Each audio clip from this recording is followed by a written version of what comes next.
It is not often that leaders of commercial organizations are called to become regulators, much less have we heard of commercial bankers being called to head the capital markets regulator, a crossing of borders as it were.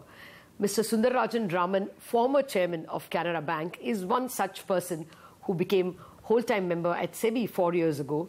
Mr. Raman lays down office on September 6th, and in this career, about 40 years as banker and 4 years as regulator, he has seen many worlds and seen many cycles. He is with us today as our special guest. Mr. Raman, thank you very much for joining us.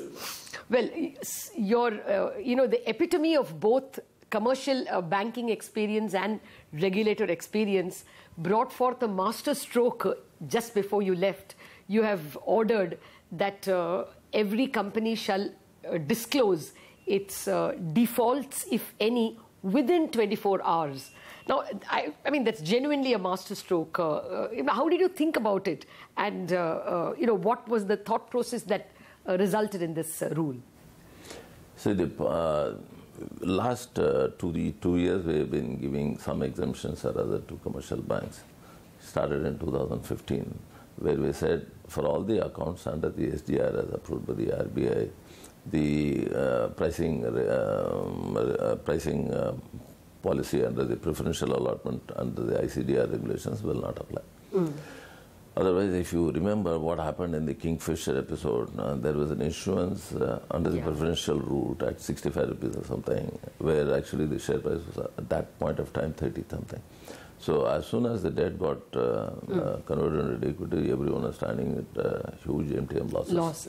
So this was a real problem, and this we sorted it out in 2015. We said this preferential equity formula, issuance of equity formula will not apply. So that was the first of the measures which we took.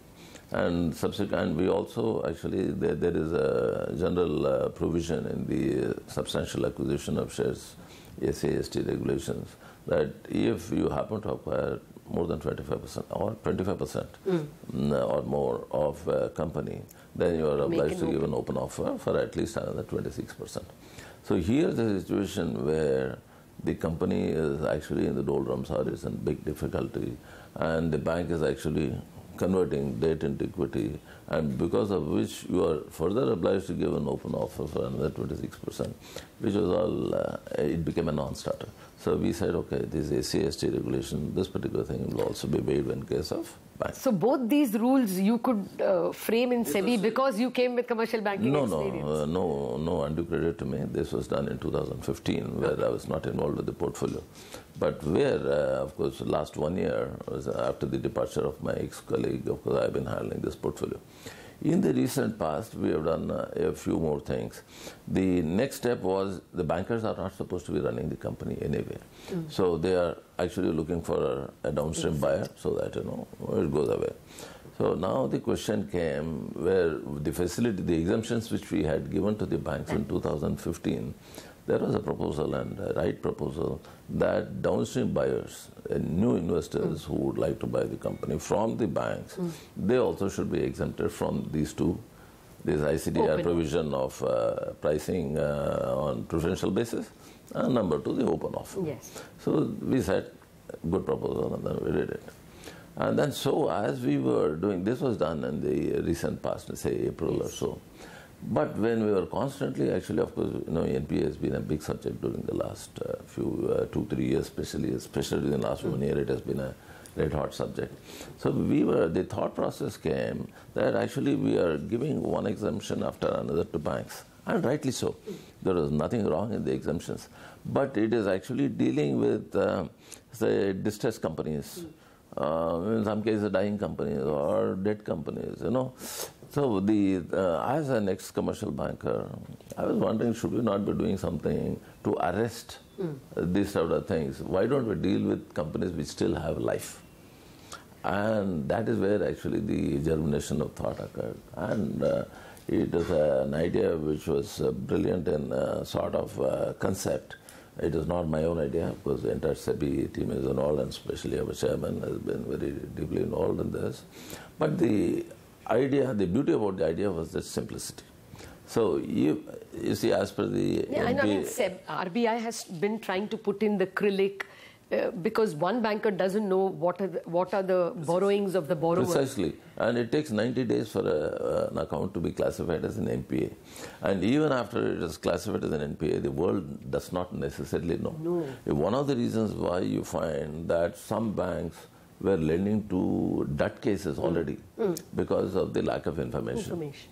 So, I mean, there is not necessarily any dishonesty of things on the part of any bank, but asymmetry of information. Something is happening there, that same thing is not known to the wider world. So we thought actually, why 90 days? If there is a default, come and declare. One of the main principles on which Sebi regulates is the disclosure requirements. Yes. That's a great weapon. Not a weapon in a wrong sense. It forces people to actually do the right things. And when you have to declare that you are defaulted on a debt today, either in payment of installment or interest or whatever, then it's a huge thing. Yeah, how will you respond to it as a commercial banker? If you were still in Canara Bank, how would this have helped you? Well, I would have rejoiced. In fact, I mean, on a very light note, our chairman, Mr. Tyagi, asked me, what do you think will be the reaction of the commercial banks with this proposal? In fact, jokingly I said, they will all come to you and said, where is your Charan? And we would like to thank you so deeply. Okay. So, I mean, my own personal view is bankers should be extremely happy. So, fresh generation of NPLs, you think, or generation of fresh NPLs? It will be a huge, huge break. In the sense, now people were thinking of paying interest 90 days. So, in fact, there was a joke that if a fellow pays on 89th day, it is only because 90th day was a holiday.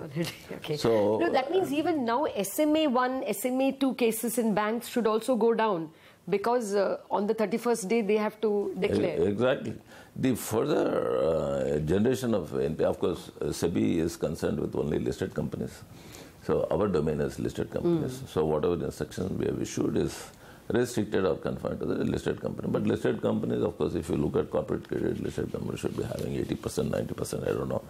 But so that way, if I were running a company and I have a stress, I will have to plan a bit more in advance than I was doing earlier. And that itself is a great motivation for a company to ensure that the commitment is made, commitment is held same day. You think there'll be a sea change in the behavior of borrowers? I think so. I mean, that is what I think. I mean, the articles which have been coming, a few of the articles which, of course, you would have seen, many people are, in fact, some of my banking colleagues, ex-colleagues, they send me messages like this could be a game changer. I really wish it is. Of course, you never know unless and until the proof of the pudding. I want to come back to banking again because there are some game-changing events happening in the NCLT bankruptcy courts. But I'll come to that in a bit. First, let me get the Sebi questions.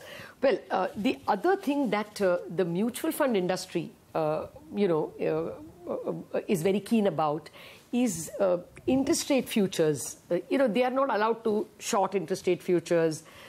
They are also having, investments which will be affected by the movement of interest rates. Again, even when they take a position, they have to take a position against the benchmark. They can't take a position against some other benchmark just to hedge their portfolio. Do you think that more freedom is needed in the way mutual funds are able to handle interest rate futures? Right now, I would think that, now the portfolio is being handled by my other colleague. You're a commercial banker. You will understand hedging. I know, I'm sure actually it is being viewed at.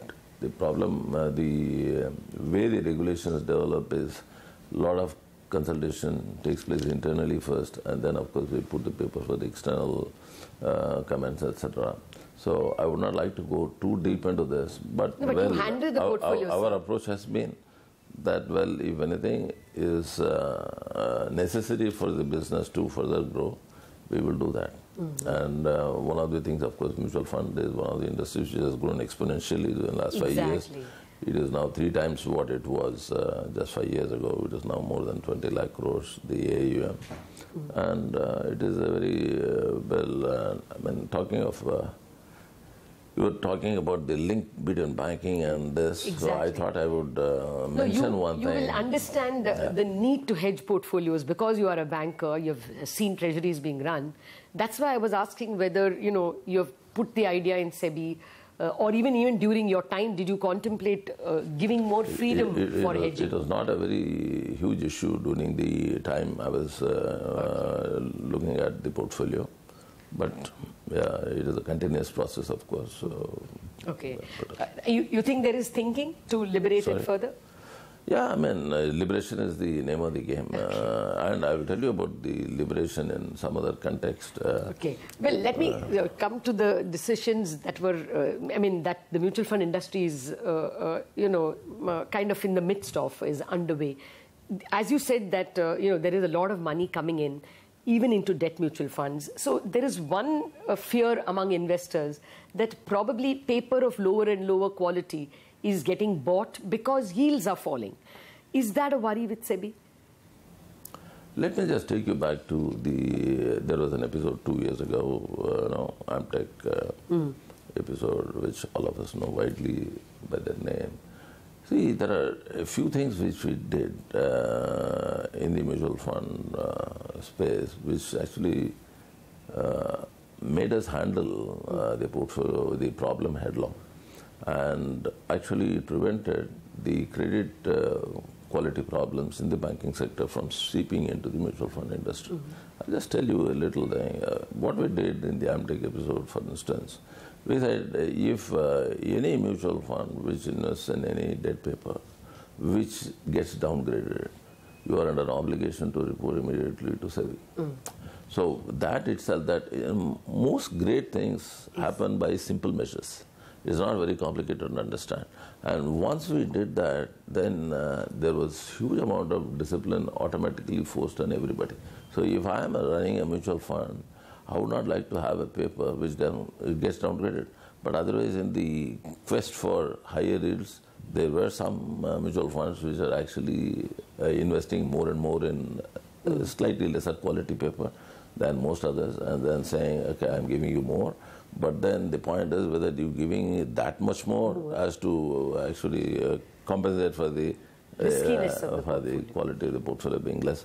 And that one single thing actually instilled a great amount of discipline, the quality of the papers. And then we also said, as you are informing the Sebi about the downgradation, if you had bought a paper from the secondary market, for instance, you will have to actually also inform Sebi what is the basis on which you found that this was such an attractive paper for you to have invested in.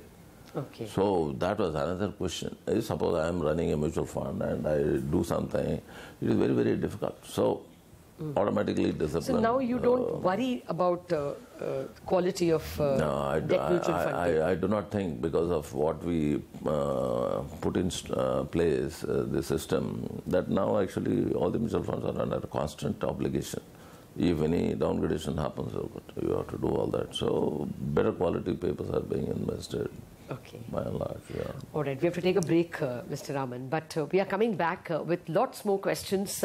Mutual fund is the industry in which there is so much happening, so lots more questions to Mr. Raman.